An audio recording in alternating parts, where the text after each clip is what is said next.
이하 내용을 가지고 저희가 묵상을 하려고 하는데 또 하고 있고요. 열왕기상의 내용을 보면 예전에 몰랐던 걸 하나 알게 되었습니다. 그게 뭐냐면요, 열왕기상과 열왕기하의 내용은 멸망을 향해 달려가고 있는 이스라엘의 역사가 됩니다.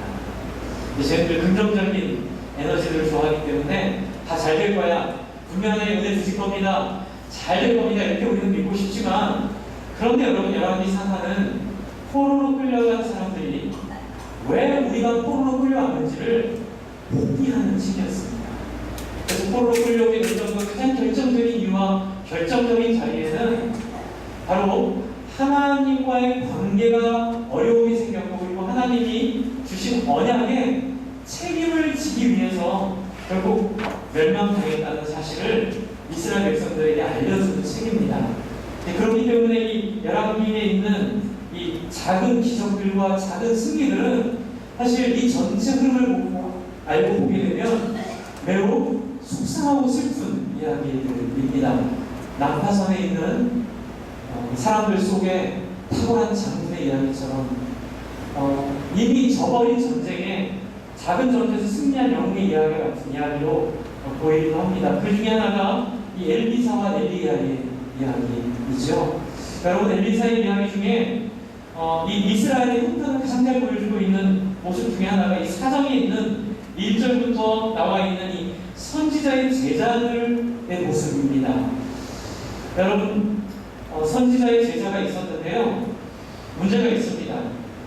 제자가 죽어버렸습니다. 그런데 더 심각한 문제는 평생 하나님의 말씀을 알아보고 하나님의 말씀을 따라 이스라엘을 어떻게 사람 망하지 않게 하려고 했던 그 하나님의 마음을 가진 사람인데, 여기 써있죠. 4장 2절에 보면 당신의 종이 여호와를 경외하는 줄 당신이 아는 바이니이다 라는 표현에서처럼 정말 잘못한 거 없습니다. 정말 하나님의 뜻을 순종한 사람입니다. 그런데 죽어버립니다. 죽는 것도 가슴이 아픈데요, 아무 저거 없이 죽는 것도 가슴이 아픈데, 가슴이 아픈 건 여러분, 이 사람이 자기 영광을 위해 살았겠습니까? 정말 하나님의 뜻을 위해 발버둥치고 몸부림친 거예요. 그런데 어떤 결과가 있죠? 뒤에 한번 보세요. 4장 1절 뒤에 죽었어요. 그럼 우리 상식 같으면 하나님 책임지셔야죠. 그런데 사역을 위해 빚을 끌어놨었는데 그 빚이 해결됩니다. 그래서 어떻게 됩니까? 자기 자녀가 종이 되어버리는, 평생 하나님 나라를 위했는데요, 평생 열심히 하나님 나라에 애썼는데 남은 것은 오해고, 남은 것은 빚이고, 그리고 그 빚은 결국은 자녀들이 노예로 끌려가서 갚을 수밖에 없는 이 끔찍한 상황이 지금 엘리사가 보고 있고 엘리사가 겪고 있는 상황이라는 것입니다. 한번 여쭤보겠습니다. 이 엘리사와 이 제자가 잘못해서 이랬을까요? 도대체 이 상황은 어떻게 해서 생긴 상황입니까? 저는 이 모습은 시대의 희생자라는 생각을 합니다. 여러분, 이들은 하나님을 위해 몸부림치고 있지만 무너져가고 있는 이스라엘을 막을 수 없습니다. 그럼에도 그 일을 포기하지 않습니다. 저 같았으면 도망가겠죠. 빚내서 내 사역을 해도 아무도 안 알아주고, 그렇게 해서 죽어봐야 결국 남는 거는 내 자식들 노예로 끌려가는 거라면 누가 이 일을 하겠습니까? 그런데도 놀라운 것은 이 여인의 태도이죠. 이 여인은 원망하지 않습니다. 이 여인은 비관하지 않습니다. 이 여인은 선지자를 향하여 부르짖습니다. 도움을 요청합니다. 호소합니다. 하나님을 향하여 외칩니다. 제 형편 하나님 알고 계시나요? 이 모습은 조금 이따 나중에 설명을 드리려고 하고요. 지금 중요한 것은 이 상황 가운데, 절망 가운데 빠져버린 이 상황입니다. 저는 사랑하는 성도 여러분, 왜 이렇게 됐을까요? 열왕기하 3장을 보면요, 해가 감이 좀 잡힙니다. 이 어두움이요. 3장을 보시면 상징적인 건데요. 3장 2절, 3절을 한번 같이 읽어보겠습니다. 왜 이렇게 선지자가 평생 일을 해도 아무도 안 알아주고 왜 이렇게 하나님의 말씀이 갖고 있는 이 영광을 아무도 도와주지 않았을까? 그것은 여기에 그 흔적이 나옵니다. 3장 2절 그가 여호와 보시기에 누구냐면요 3장 2절에는 유다의 여호사밧왕 18번째 해 아합의 아들 여호람이 사마리아에서 이스라엘을 10개 동안 다스리는데 여러분 아합은 악한 왕인데요 악한 뒤에 나온 그 아들이 어떤 사람인지 보겠습니다. 2절 같이 읽어볼까요? 시작. 그가 여호와 보시기에 악을 행하였으나 그의 부모와 같이 하지는 아니하였으니 이는 그가 그의 아버지가 만든 바알의 주상을 없이 하였습니다. 그러나 그가 3절도 있습니다. 시작. 느밧의 아들 여로보암이 이스라엘에게 범하게 한 죄를 따라 행함으로 떠나지 아니하였더라. 여러분 너무 불행한 선지자의 운명이죠. 하필 이런 마음이 이때 산 거예요. 하필 이런 교회 속에 산 겁니다. 하필 그 시대에 살았던 기독교인들이 하필 그 시대에 같이 살았던 하나님의 사람들이 어떤 태도를 갖고 있는 거죠? 하나님이 보시기에 덜 악하니 다행이다라고 말할 정도로 너나 할 것 없이 다 악에 빠져 헤매고 있는 모습 속에 있다는 겁니다. 여러분 이스라엘은 이렇게 살 사람들이 아닙니다. 이스라엘은 이런 처지에 있을 존재들이 아닙니다. 하나님의 서블라 제가 늘 말씀드리죠. 하나님의 보배이고 그렇죠? 하나님의 백성이고 하나님의 소유인 자들인데 이스라엘 백성들은 계속해서 망하는 곳으로 걸어가고 있는데 그 핵심적인 문제는 하나님에 대한 신앙을 오해하는 여러분 결국 이스라엘 역사 내내 하나님의 선지자들과 시험했던 이 결정적인 문제의 핵심에는 하나님을 오해하는 게 그 문제가 있습니다. 그 오해는 뭘까요? 그 오해는요 신앙을 하나님과의 관계가 아니라 그렇죠? 자격으로 착각한 거예요. 무슨 말씀인지 잘 모르시겠지만 여러분 신앙생활을 하나님과 갖는 깊이 있는 교제를 해서 아브라함이 하나님과 가졌듯이 그런 교제를 갖고 모세가 하나님과 가진 교제를 갖는 것이 하나님이 율법을 주신 하나님의 소원인데 여러분 인간의 선악과부터 시작된 우리의 이기성과 탐욕은 항상 편함을 원합니다. 그래서 누가 주인이 되고 싶어해요? 내가 주인이 되고 싶어합니다. 그래서 신앙조차도 내가 주인이 되고 싶어합니다. 그래서 이 정도 율법 지켰으면 난 구원 받았어. 선민이야. 이렇게 생각하고 반은 하나님의 말씀을 따라 살고 그리고 불편한 거는 하나님의 말씀을 따라 안 삽니다.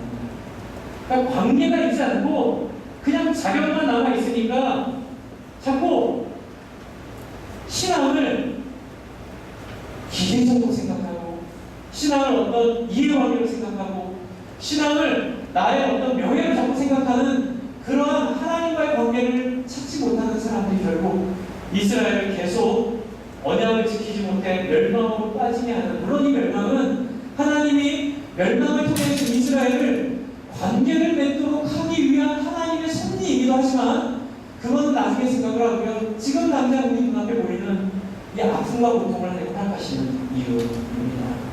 제가 이걸 왜 기쁘게 얘기할까요? 제가 여러분 행복하게 해준다고 했습니다. 그런데 그 이면에는 제 마음속에 있는 솔직한 고백이 있습니다. 이 시대 교우들이 너무 행복하지 않은 게 많은 거예요. 저도 그렇고요. 너무나 많은 신앙인들이 교회 생활을 하고 신앙생활을 하는데 행복을 잃어버리고 신앙생활을 합니다. 권사니까 예배 빠지면 안 되고 장로니까 모범을 보여야 되고 목사니까 뭐 해야 된다는 하나님과의 관계가 아니라 자격만 가지고 버티려고 하는 그 생각이 결국 우리를 불행하게 한다는 생각을 제가 갖고 있습니다. 그래서 여러분 많은 교회, 신약시대의 교회에 있는 성도들이 이런 얘기 많이 합니다. 목사님 상처받았어요. 상처가 너무 많아요. 그래서 여러분 많은 분들이 이제 그런 분들을 위로할 때 쓰는 표현들이 있죠. 한번 따라해주세요. 사람 보지 말고 하나님 봐라. 참 은혜롭고 좋은 말씀인데요. 성경적으로는 굉장히 잘못된 말입니다. 만약 사람 보지 않고 하나님 봐야 된다면 예수님도 볼 필요가 없습니다. 예수님이 우리에게 참 인간으로서 보여주신 예수님의 권능의 의미가 사라지게 됩니다. 여러분, 그는 사람입니다. 그 사람이 교회이고요. 여러분, 왜 우리가 사람 보지 말고 하나님 보라고 얘기했을까요? 그건 바로 이 11개에 나와 있는 구약의 이스라엘 백성들이 하나님 앞에서 찾지 못하고 잃어버렸던 하나님과의 관계를 우리 신약시대의 백성들도 동일하게 맺지 못하고, 구약이 만약에 율법을 생각했다면 신약은 그냥 신학 하나만 붙잡고 교리 하나만, 교리도 매우 중요합니다. 중요하지만 저는 교리에만 머무를 때, 물론 교리가 없어서 문제이기도 하지만 교리만 남아도 문제입니다. 그래서 1 더하기 2, 나 예수 믿었으니까 천국 가죠. 목사님, 저는 천국 갈 확신이 있어요. 뭐 이렇게 얘기하고 교회 생활을 하나님과의 관계가 아니라 그냥 자격으로만 생각하게 될 때, 여러분, 우리가 경험한 상처가 나오게 된다는 것들을 말씀드리고 싶어서입니다. 여러분, 이 11개에 나와 있는 이 선지자의 제자들의 아내 중에 한 여인이 겪은 이 모습은 사실 하나님 잃어버린 사람들이 보여주는 모습 이 안에 남아 있습니다. 이건 선지자의 모습이 아니고요. 여러분, 제가 한번 여쭤볼게요. 구약 율법을 보면요, 11조를 하라고 되어 있습니다. 11조 용도가 뭡니까? 많은 용도들 중에 하나는, 중요한 용도 중에 하나는 레위인들의 생활을 책임지는 겁니다. 여러분, 11조는요, 나 외에 다른 사람의 생활을 함께 책임진다는 의미가 있습니다. 그래서 10분의 1을 가지고 왜 레위인의 생활을 책임져야 됩니까? 레위인들은 하나님의 말씀과 율법과 제사를 맡았기 때문에 그렇습니다. 세상 사람들이 보기에는 쓸데없는 짓입니다. 10분의 1 가깝게 거기 쓰면 그거 가지고 딴 거 훨씬 많이 할 수 있는. 여러분, 11조 한번 계산해 보셨어요? 제가 예전에 청년들이랑 10년째 11조 계산했더니 청년들 11조가 2천만 원 정도 나온다고 그러더라고요. 청년들은. 이제 저한테 제가 헤어지는 날 어떤 청년이한테 선물을 주면서 목사님 만난 게 SM5 한대 제가 날렸습니다. 저한테 웃으면서. 네, 저 만난 덕분에 아내들은 11조를 해서 그 행복을 알게 됐다고 이제 참 감사의 말씀을 전했는데, 여러분, 이 11조의 문제가 무너져버린 거예요. 뭐예요? 선지자들은 어떻게 크게 큰 범위 안에서 보면 이스라엘이 책임져야 될 하나님 말씀을 맡은 사람들입니다. 그러므로 선지자들의 생활을 11조를 통해 책임을 져야 됐을 것 같아요. 자, 더 명확한 것은 신학을 더 공부를 해봐야 될 것 같은데요, 성경을. 저는 그런 느낌을 받았습니다. 그리고 예전에 어떤 얼마 전에 제가 들었던 그 강의에서도 구약 본문을 갖고 말씀하시다 그 얘기를 하시더라고요. 아모스, 미가서 그쪽에 있는 이스라엘 종교가 무너진 가장 결정적인 이유는 11조들이 무너지기 때문에 레위인들이 자기 생계 찾아가지고요, 제사 내팽개치고 성경 읽지 않고, 소위 말해서 성경 내팽개치고 밥벌이하러 가느라고 모든 제사와 율법과 모든 것이 다 무너져 버린다는 거예요. 여러분, 지금 이 모습이 안에 남아 있습니다. 여러분, 사람들은 자기만 생각합니다. 내 일만 생각합니다. 그리고 마치 그것이 교회 개혁이라고 말합니다. 11조 내지 마라. 여기에 사람으로 환호합니다. 제가 돈이 아까워서가 아니라 그건 예수를 통해 우리에게 주시려고 했던 함께 더불어 사는 삶의 상징을 없애는 것과 똑같습니다. 여러분, 11조가 아까웠습니까? 그건 돈이 아까운 게 아니라 나눔이 아까운 겁니다. 다른 사람에게 내 것을 나눠준다는 게 억울한 겁니다. 여러분, 그 마음 때문에 결국은 이스라엘의 멸망이 찾아오게 되고, 저는 우리 기독교 안에 이 예수 시대에 하나님을 잃어버리게 되는 상징이 된다고 생각합니다. 희생과 헌신과 나눔이 사라지고 자아만 남아있는, 그래서 핑계댈 게 없으니까 잘못된 지도자들, 또 교회 안에 실수했던 모습들을 다 가지고 와서 교회를 비판하고, 또 바보같이, 저도 옛날에 그랬습니다. 또 제 친구들도 그런 친구 많습니다. 바보같이 그러면 우리가 살 거라고 믿고 같이 그 자리에 서서 막 비판하고 교회를 헐뜯고 교회를 막 이렇게 공격하는 자리에 섰던 우리의 참혹함이 있습니다. 여러분, 교회가 잘했다는 게 아닙니다. 우리가 늘 승리했다는 게 아닙니다. 우리도 실수했고 지도자들도 잘못했습니다. 죄송합니다. 그러면 안 됐던 거였습니다. 성도들도 그러면 안 되는 겁니다. 그럼 우리는 어디를 찾아가야 될까요? 어디를 향해 가야 될까요? 그것은 바로 이 선지자 제자의 아내만 행동으로 가야 된다는 것이에요. 여러분, 선지자 제자의 아내가 이 말씀을 못 드렸는데 고아와 과부 돌보라는 것도 안 하는 거예요. 그냥 다 무너진 거예요. 지금 이스라엘에 하나님을 존중하고 하나님을 의식하는 건 다 무너지고요. 자기를 하고 싶은 것만 하는 종교적 권리만 내세우는 것만 남아있는 이 시대에 저는 이 선지자의 아내가 그에게 임신운동할 줄 알았습니다. 저는 이 선지자의 아내가 고발운동할 줄 알았습니다. 아니면 선지자의 아내가 불평할 줄 알았습니다. 선지자여 책임지세요. 목사님 행복하게 하라고 해줬잖아요. 그런데 이 뭐예요? 교회 생활하면서 맨날 상처만 받고 사람이랑 부딪히고 여러분 그런 사람들 많잖아요. 하나님 나라를 열심히 애썼는데 오해받아가지고 저는 목회하면서 아닌데 굴뚝에 연기나는 거 참 많이 봤습니다. 그리고 사탄이 그거 이용하는 거 참 많이 봤습니다. 여러분 너무 억울합니다. 한 적도 없는데 그렇게 산 적도 없는데 그렇게 오해받고 그렇게 무상히 세상할 때마다 하나님 대답을 싶습니다. 그러나 여러분 이 여인의 행동을 보십시오. 뭐라고 했죠? 이 4장 1절을 보세요. 뭐합니까? 엘리사가 어떻게 했다고요? 4장 1절에 아내 중에 한 여인이 엘리사에게 어떻게 해요? 부러지셨다 이렇게 얘기하고 있죠. 여러분 이 히브리어 단어는 짜크라는 단어입니다. 제가 정확한 말인지 모르겠지만 짜크라고 하는 단어인데요.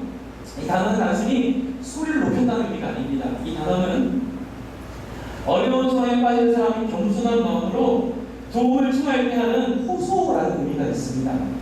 여러분 이 여인의 마음에는 하나님이 살아있습니다. 이 여인의 마음에는 자기가 아무리 배신당한 것처럼 보이고 자기가 아무리 한 행동이 의미 없어 보이는 일이라 하더라도 그녀는 하나님을 알고 있었습니다. 그래서 이 시대의 어둠에 대한 이해도 있었다고 봅니다. 여러분 여기 앞에 보면요, 이거 제가 좀 길어질까봐 짧게 말씀을 드릴 텐데요. 엘리야가 있고 엘리사가 있습니다. 근데 엘리야가 진짜 대단한 하나님의 선지자였거든요. 그런데 저는 엘리야가 천국으로 하늘로 올라간 다음에 엘리사가 한 행동을 예전에 이해를 못했습니다. 어떻게 행동하냐면요, 엘리야가 올라가는데 찬양을 하는 게 아니라, 엘리야가 올라가는데 기뻐하는 게 아니라 나의 아버지와 나의 아버지와 나의 마병과 나의 경거여 이러며 한탄하고 있거든요. 그래서 왜 저러지? 엘리야가 하늘로 올라가는데 왜 엘리사가 올라가는 엘리야를 기뻐하지 못할까? 여러분 이번 기회에 이 열왕기를 묵상하면서 이유를 알았습니다. 왜요? 너무 무서운 거예요. 엘리야가 없는 이 참혹한 왕들, 엘리야가 사라진 이 참혹한 마지막 희망, 유일한 희망, 그런데 엘리야 때문에 이스라엘이 유지됐는데 엘리야 없어지면 저 왕들, 이 하나님과의 관계보다는 자기 이익만 따지는 이 이스라엘의 껍데기만 남은 종교인들, 서로 싸우고 상처 주고 아파하고 네가 오네 내가 오네 그렇게 하는 사람들, 이 사람들을 감당할 자신이 없는 거예요. 그런데 놀라운 거 발견했습니다. 지난주 금요일날 설교 준비하다 얼마나 기쁜지. 여러분 엘리사가 나중에요 이렇게 선지자 이제 엘리야의 후임이 돼가지고 사역을 하다가 이제 아람국에 쳐들어옵니다. 근데 사람들이 두려워합니다. 그때 엘리야가 한 말이 있습니다. 너희는 안 보이니? 그리고 뭐라고 그러냐면요,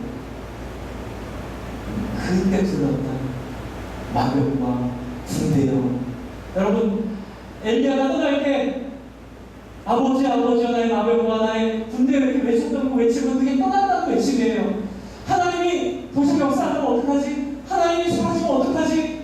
하나님이 시대 교회를 보면 지도자들도 많이 약하고 성도들도 많이 약하고 다들 하나님이 주신 마음을 잃어버리고 인간적인 뭘 정하자 뭘 하자 그래서 뭘 하면 될 것 같고 그런 생각 가운데 인간적인 생각으로 빠지는 세상을 보면 자신이 없는데, 여러분 엘리사 나중에 뭐라고 고백하는지 아세요? 한번 따라해주세요. 하나님은 떠나지 않는다.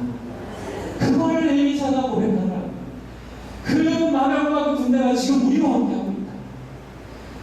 여러분 세상이 타락한 거지 하나님이 사라진 게 아닙니다. 할렐루야.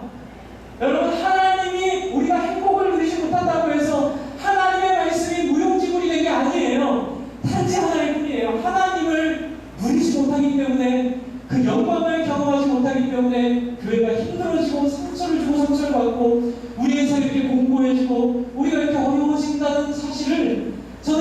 관계를 통하여 보게 되었습니다. 이 여인은 이걸 알고 있었던 것 같아요.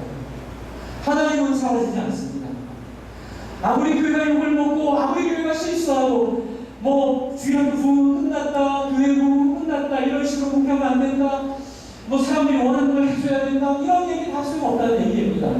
여러분, 오직 하나님의 성령의 역사, 그 역사가 우리 가운데 살아있음을 믿으시기 바랍니다.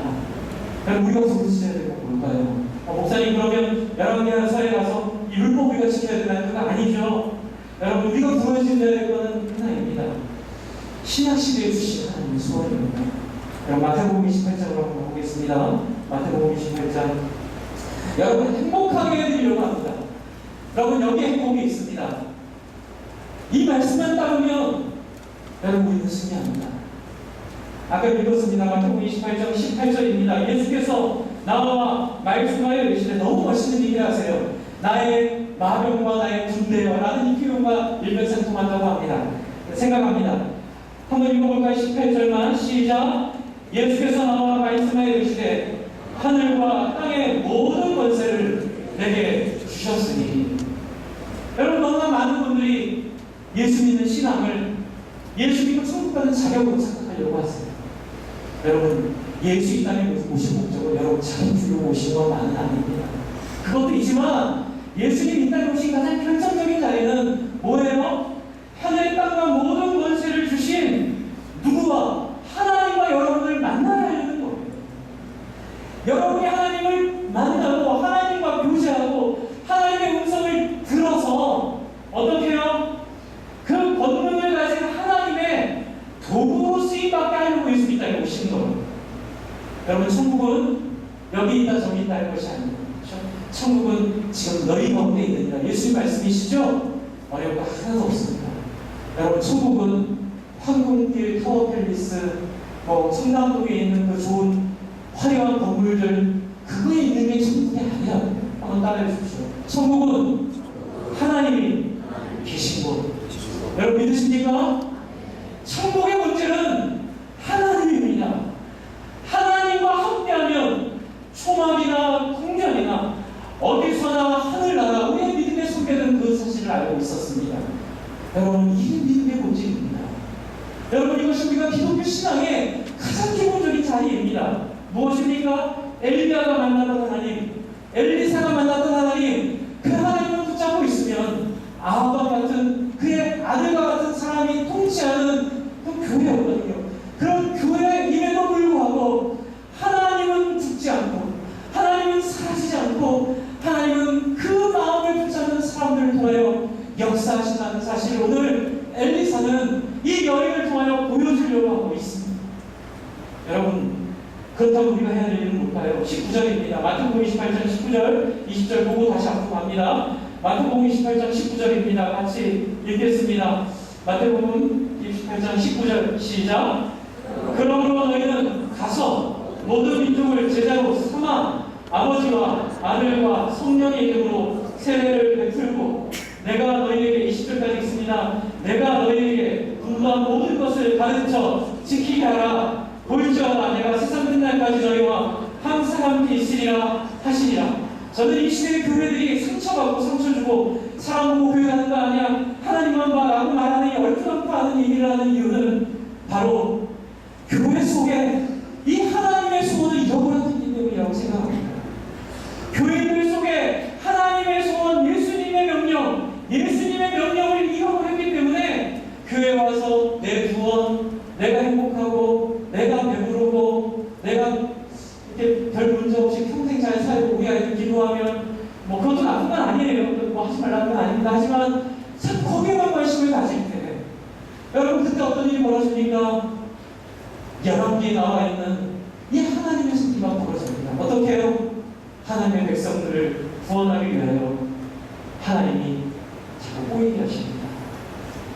하나님이 그 가운데 이렇게 형통함을 안 주십니다. 교회에서 싸우고 갈등하고 또 교회에 가면서 서로 상처 주고 상처받고, 그래서 기껏 나중에 우리의 결론은 제가 제일 귀찮게 생각하는 구절이에요. 사람 보지 말고 하나님 보고 교회 가라는 그런 일은 없었습니다. 교회 2000년 역사상 사람 없는 교회, 사람 보지 않는 닮은 사람으로 사람이 사람을 변화시키고, 하나님 닮은 사람이 사람을 새롭게 하고, 하나님 닮은 헌신과 눈물과 사랑과 그 손길로 다른 사람의 마음을 감동시킨 역사만이 오직 하나님이 우리를 쓰시는 방법이었음을 믿습니다. 주 안에 사랑하는 성도 여러분, 우리의 불행의 이유는 여기 있습니다. 예수 믿어도 불행하고, 여러분 길을 잃어버리고 찾지 못하고 헤매는 목적은 딱 하나 있습니다. 신앙의 전제가 잘못된 거예요. 그건 뭐예요? 신앙의 방식이 잘못된 겁니다. 제가 요즘에 헬스클럽 다녔는데 6개월 다녔습니다. 몸이 많이 좋아졌습니다. 근데 제가 재밌는 사람 발견합니다. 헬스클럽밖에 왜 있지 않아요? 여러분 헬스클럽, 그게 그래야 헬스클럽이 안 그러면 안 되죠. 오로지 자기의 근육에만 관심이 있어요. 헬스클럽의 모든 관심은 내 근육이에요. 뭐 다른 사람 근육 신경 안 써주니까. 열심히 땀 흘리는 이유는 딴 거 아니에요. 올 여름에 근육질 몸매를 가지고 해수욕장 가고 싶은 거 진짜 여름에 살동안 하시더라고요. 그리고 저는 그렇게 몸 좋은 남자 청년들이 이렇게 많은지 몰랐어요. 어마어마하게 그런 사람이 많습니다. 제가 오늘 그거 열심히 하는 거 보면서 무슨 생각이 나냐면, 교회가 오시지 않나.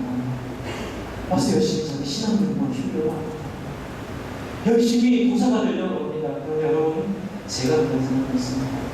제가 말씀드리기 부끄럽지만 고등학교 때 저는 저희 교회에서 유일하게 방언을 잘했고요. 저는 새벽 기도를 했습니다. 그리고 공립에 한 번도 안 빠졌습니다. 그리고 저는 뭔가 아세요? 환송을 받습니다. 그리고 저는 일신이라고 하세요? 일신? 네, 안 해봤으면 말을 하지 마세요. 기도하는데 제가 홍 떠가지고 화성을 갔다 온 거예요. 죄송합니다. 이런 황당한 얘기를 해서. 근데 정말이에요. 그러니 제가 얼마나 자신 만만했겠습니까? 저는 정말 신앙이 도착하고 싶었습니다.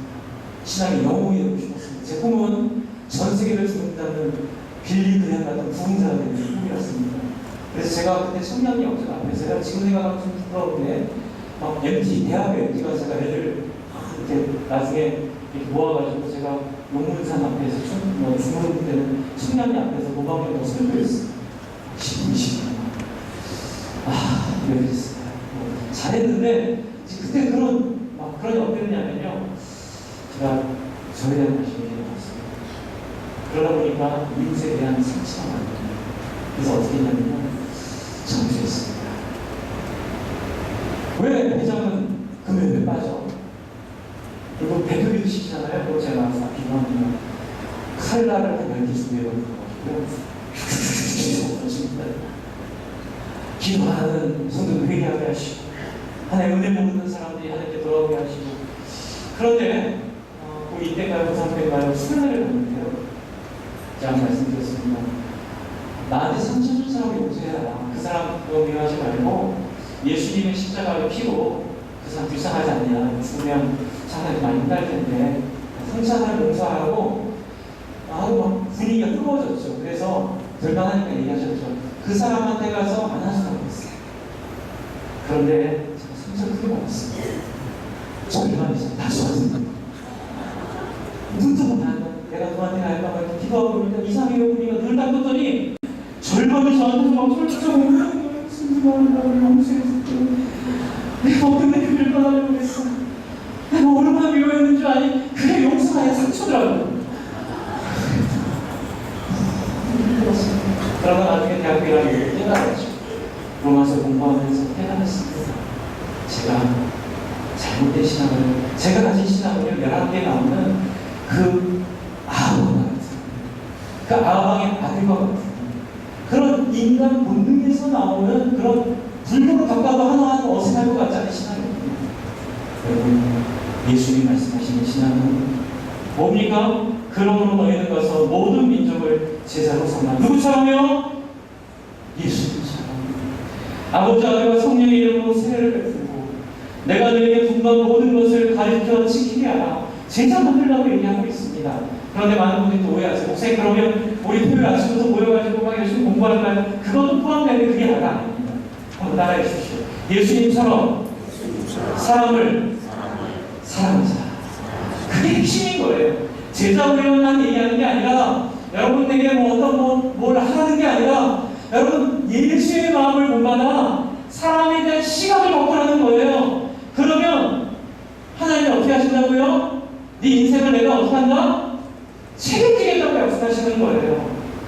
여러분 사실은 이것이 행복이 됩니다. 저는 여러분 다 행복하게 되고 싶습니다. 목사님, 저희 가족 위해서 기도해 주셔서 열심히 기도합니다. 그러나 그거 아세요? 제가 아무리 열심히 기도해도 여러분이 계속 신앙생활을 이 여러분이 나오는 이 아왕이나 그런 사람들처럼 자꾸 천국 가는 데만 관심 있고, 그리고 내 신앙에만 관심 있고, 내가 전도되고 내가 권사되고 얼마나 만상을 따르는 데만 관심 있고, 뭐 이렇게 얘기하니까 다 아니라고 생각하시는 수도 있겠는데, 이제 작게는 이런 거예요. 사람들이 나를 어떻게 보나, 사람들이 나를 어떻게 평가하나, 이런 데 자꾸 신경을 쓰시면 막 곤란합니다. 저는 그런 교회에서 목회하고 싶지 않습니다. 왜요? 빚내야 되잖아요.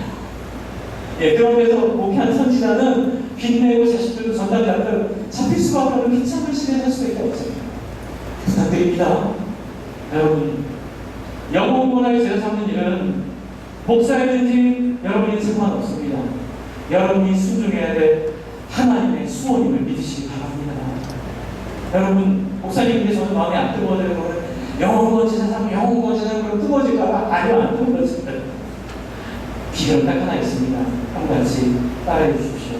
하나님을 만나자. 이겁니다. 우리 지금 주일학교 하는 것도 하나님 만나게 하는 겁니다. 우리 중고등부 하는 것도 하나님 만나게 하는 겁니다. 하나님만 만나게 하면, 이 아이들이 하나님만 만나면 그 다음 너무 쉽습니다. 영혼에 대한 관심 얘기하면 다 됩니다. 그 다음부터 영혼에 대한 관심만 나옵니다. 백종원 씨, 죄송합니다. 혹시 TV 안 보시는 분들한테는 사과를 드립니다. 네. 제가 그 프로그램을 보다가 되게 은혜 받은 구절이 하나 있습니다. 이렇게 식당 주인한테 물어봅니다. 음식 좋아하세요? 어떤 식당 주인? 아니요. 왜 식당이에요? 무슨 얘기 아세요? 식당을 하려고 하는데 음식을 좋아하느냐가 중요하다는 거예요.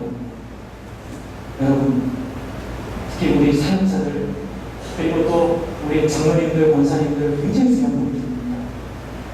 여러분, 영혼 문화의 제자 삼는 게 정말로 여러분의 소원이 되셨습니다. 그게 모든 교회의 시작입니다. 영혼에 대한 관심이 없고 영혼에 대한 소망이 없이 신앙생활하면 곤란합니다.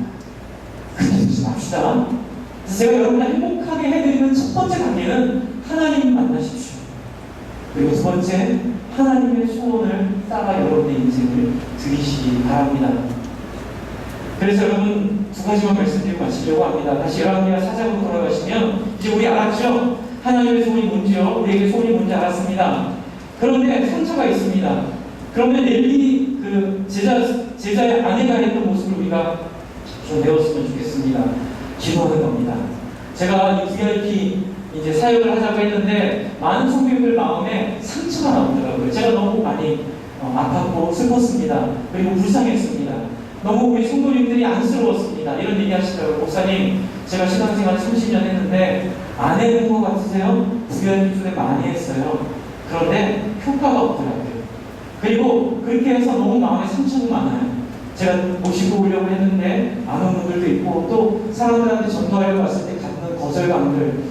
그래서 목사님 특별한 거 하지 마시고 그냥 우리는 이렇게 조용하게 목사님 말씀 듣고 그냥 찬양하고 기도했으면 좋겠어요 말씀하는 분이 있는데 너무 가슴이 아팠어요. 근데 저는 그분들에게 부탁드리고 싶습니다. 여러분, 기도하십시다. 여러분, 부르짖읍시다. 그냥 우리의 현실을 인정합시다. 하나님, 하나도 안 알아요. 하나도 마음에 감동이 없어요. 하나님, 저는 이 교회에서 하는 얘기가 뭔지 모르겠어요. 그냥 내가 듣고 싶은 이야기, 내가 원하는 이야기 들려줬으면 좋겠는데 하나님, 저는 그럼 어떻게 해야 돼요? 라고 솔직히 고백하고 하나님 앞에 부르짖기를 바랍니다. 그래서 여러분, 기도하십시다. 정말 몸부림 치고 배부름 치고 최선을 다하여 하나님을 향하여 여러분 기도하셨으면 좋겠습니다. 교회를 비난하지 마시고 이 시대의 교회 아픔들을 가지고 드러내지 마시고 정말로 교회를 살려달라고 하나님께 부르짖기를 바랍니다. 이제 마지막으로 하나입니다. 굉장히 놀라운 장면이 여기 있는데요. 여러분 2절에 보시면 이제 부르짖는 엘리사에게 부르짖을 때 엘리사가 그에게 말하는 게 재밌습니다. 여러분, 내가 해결해 줄게.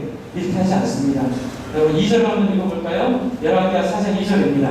같이 읽습니다. 시작. 엘리사가 그에게 이르되 내가 너를 위하여 어떻게 하냐?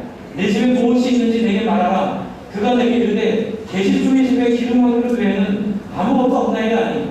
여러분, 이게 하나님의 사역의 원리입니다. 하나님은요, 네가 가진 게 얼마나 있냐 이렇게 물어보세요. 여러분 혹시 오병 기억하세요? 5,000명 먹여야 되는데 예수님 돈이 모자랄 때 이상을 보내줘라고 했더니 예수님이 하신 그 유명한 말씀, 너희가 먹을 것을 주어라 이렇게 얘기하시는 거 여러분 기억하세요? 사람들은 목사님 하나님이 뭐 모자라서 그러시는 건가요? 아니요, 저는 이걸 그렇게 얘기하고 있습니다. 한번 더 따라해 주십시오. 우리를 하나님의 친구로 삼으시는, 그러니까 우리에게 하나님의 의를 주시려고 우리의 가장 최선을 하나님 원하시는 거예요. 우리의 최선 없으면 하나님의 역사가 없습니다. 왜요? 하나님은 우리를 하나님의 동족에 여기기를 원하십니다. 그래서 이 사람이 뭐라고 얘기해요? 계집 중의 집에 기름 한 그릇 외에는 아무것도 없다 이렇게 얘기를 해요. 그러자 그 기름 그릇을 가지고 얘기합니다. 이 3절에 보시면 이르되 너는 밖에 나가서 모든 이들에게 그릇을 빌리라. 빈 그릇을 빌리되 조금 빌리지 말라라는 얘기를 하는데요. 원어로 해석하면 최선을 다해 모든 빈 그릇을 할 수 있는 대로 다 긁어와라 이렇게 얘기해요. 여러분 이쯤 되면 여러분 긁겠어요? 안 긁겠어요? 다 긁어보실래요? 네, 지금은 모르시죠. 뒤를 보면 이가 달라지죠. 그래서 그릇을 갖고 왔어요. 근데 기름이 부어지는데 어디까지 부어집니까? 제가 준비한 데까지만 부어집니다. 이럴 줄 알았으면 체면이 보고 다 던지고 못 두드려가지고, 그치? 누가 엄마 문 좀 열어봐. 그릇 다 꺼내. 이렇게 해서 갖고 왔을 텐데 이럴 줄 몰랐잖아. 여러분 오병이어도 마찬가지입니다. 여러분 오병이어 기억하십니까? 오병이어 역사의 자리에는 아이가 갖고 도시락 하나가 있었습니다. 그 아이 도시락 하나 어른이 두세 개 먹어야 배부를 도시락 가지고 5,000명을 먹게 하신 하나님의 소원을 여러분 아십니까? 여러분 쓰고 싶어 하시는 거예요. 여러분 행복하게 해드리고 싶은 하나님의 마음을 받으시기 바랍니다. 그럼 어떻게 행복하게 될까요? 그렇습니다. 영혼을 향한 여러분의 최선을 해주십시오. 여러분 11월 18일 날 안 모시고 와도 됩니다. 저는 여러분들이 11월 18일 날 많이 모시고 오는데 관심이 있지 않습니다. 저는 11월 17일 날은 우리의 축제로 여기고 제 목적은 딱 하나입니다. 여러분이 안 해본 걸 하는 겁니다. 여러분의 집 찬장을 여십시오. 그릇을 찾으십시오. 기름 그릇이던 만약 여기가 곡식 그릇이었다면 여기에 채워진 건 곡식이었을 것입니다. 여러분이 갖고 있는 형편과 여러분의 자리를 따라 여러분이 할 수 있는 최선을 다하여 영혼권의 제사상을 아까 지금 마태복음 28장에 나와 있는 하나님의 소원에 꼼찍이라고 해보십시오. 발끝이라도 움직여 보십시오. 그냥 하나님 앞에 그렇게 여러분의 신앙에만 관심을 갖지 마시고 여러분의 문제에만 관심을 갖지 마시고 여러분 과감하게 내가 석자임에도 불구하고 다른 사람을 향한 마음을 과감하게 열어서 한번 다른 사람을 섬겨보시기 바랍니다. 여러분 저는 힘들고 어려운 분들 신앙생활할 때 제가 마지막에 꼭 해드리는 취지의 말씀입니다. 그거요. 어려운 어려울수록 더 이웃에게 눈을 돌리는 겁니다. 자꾸 자기에게 집중하면요 우울증만 걸립니다. 아세요? 어려우면 어려울수록 힘들면 힘들수록 더 옆에 사람 섬기고 사랑하고 때를 얻든지 못 얻든지 어떻게 해요? 이 예수 만나 하나님의 백성으로 사는 이 인생을 전하님의 몸부림치는 자가 이 그릇을 빌려오는 자임을 믿으시기 바랍니다. 행복하게 원하십니까? 찬장 여십시오. 그리고 칸에 뭐가 있는지 한번 좀 갖고 나와보십시오. 그리고 여러분 안 된다 힘들다 어렵다 생각하지 마시고 저도 목사가 제가 만난 사람이 다 교인들이에요. 제가 구하기 너무 힘들잖아요. 그래서 저도 부지런히 이거 하기로 한 다음부터는 제가 인사를 다닙니다. 동네에서. 아마 사람들이 저 목사가 처음에 왔을 때부터 인사하고 왜 저렇게 풍부한 쪽에 가까이 왔나? 제 마음 걸리더라고요. 미안해요. 이제 알았어요. 이제라도 하는 거예요. 그래서 제가 여러분께 말씀드립니다. 올해 완성 못할 수도 있습니다. 이렇게만 10년 해봅시다. 이렇게만 10년 사람들 섬깁시다.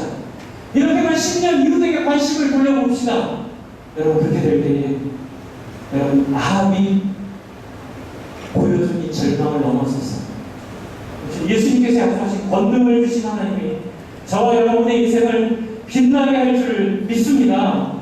볼지어다 내가 세상 끝날까지 너희와 항상 함께 있으리라 약속하신 예수님께서 여러분을 행복한 인생으로 마무리 짓게 하실 줄 믿으시기 바랍니다. 여러분 이 시간 같이 한번 기도할까요? 여러분들이 VIP 카드 다 갖고 오셨죠? 지금 안수집사님들 올라오시기 바랍니다. 올라오셔서요 우리 같이 기도하면서 안수집사님들 올라오셔서 안수집사님들이 적으신 VIP 카드를 이 앞에 받으실 겁니다. 여러분도 지금 VIP 카드 혹시 갖고 오신 분들 앞에 내놓으시고요. 혹시 못 적으신 분들은 괜찮습니다. 앞으로 적으시면 됩니다.